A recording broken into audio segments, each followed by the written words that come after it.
Ulasan lengkap soal penemuan pendaki yang hilang selama 17 hari di Gunung Selamat kita bahas bersama dengan anggota Wanadri 858 Hujan Rimba, Mas Ari Afandi. Selamat sore Mas Ari, semoga sehat-sehat selalu.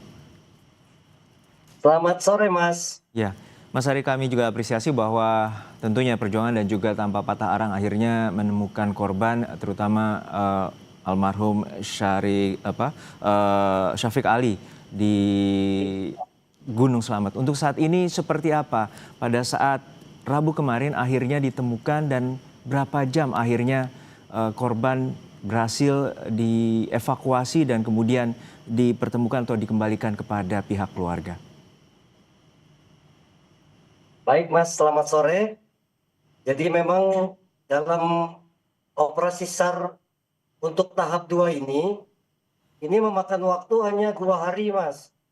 2 hari pencarian.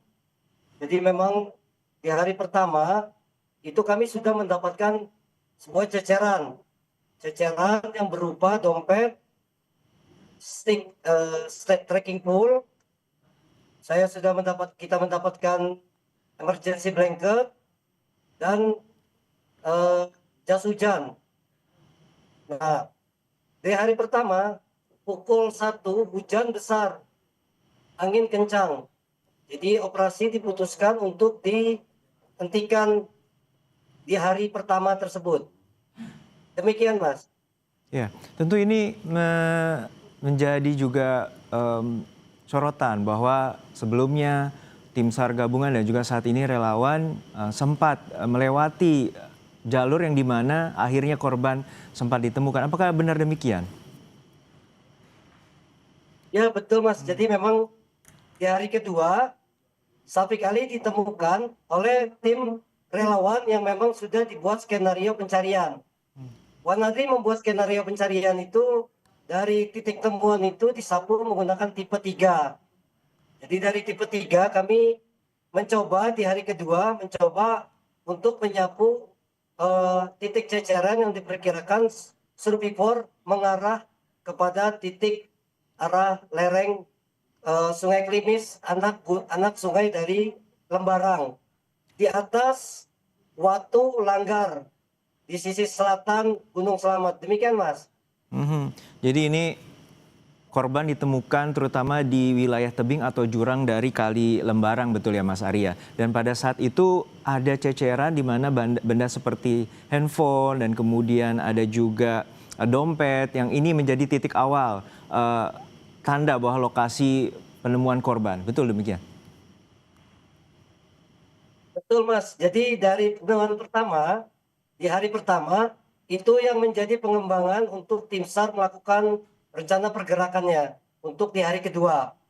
Jadi kita menggunakan tipe 3 dari SRU yang sudah kita rancang untuk pergerakan di hari kedua. Di pagi hari pukul 9.22 itu ditemukan survivor oleh tim SRU yang sudah kita arahkan menuju anak sungai dari Lembarang, namanya Sungai Klimis, Sungai Klimis Mas. Di atasnya namanya ada Watu Langgar. Demikian. Ya, ini tentu yang dari gambar kami dapatkan posisi korban berada atau ditemukan itu di wilayah yang tidak ada vegetasi atau 50 meter dari puncak Gunung Selamat. Artinya seperti apa kondisi pada saat itu? Tentu informasinya bahwa korban mengalami hipotermia. Baik Mas, jadi dari ceceran itu survivor hanya berjarak 100 meter lebih kurang berada di lereng anak sungai Lembarang, Sungai Klimis. Jadi memang tim SAR sudah menganalisa dari pos SMC menganalisa bahwa survivor sudah akan berlari kepada tidak jauh dari tempat ceceran. Begitu Mas. Baik, baik. Sekali lagi terima kasih dan juga salut kepada teman-teman Wanadri 858 Hujan Rimba telah berhasil menemukan korban selama 17 hari sempat hilang. Terima kasih Mas Ari Afandi, relawan dari Wanadri telah berbagi informasi di Kompas Petang.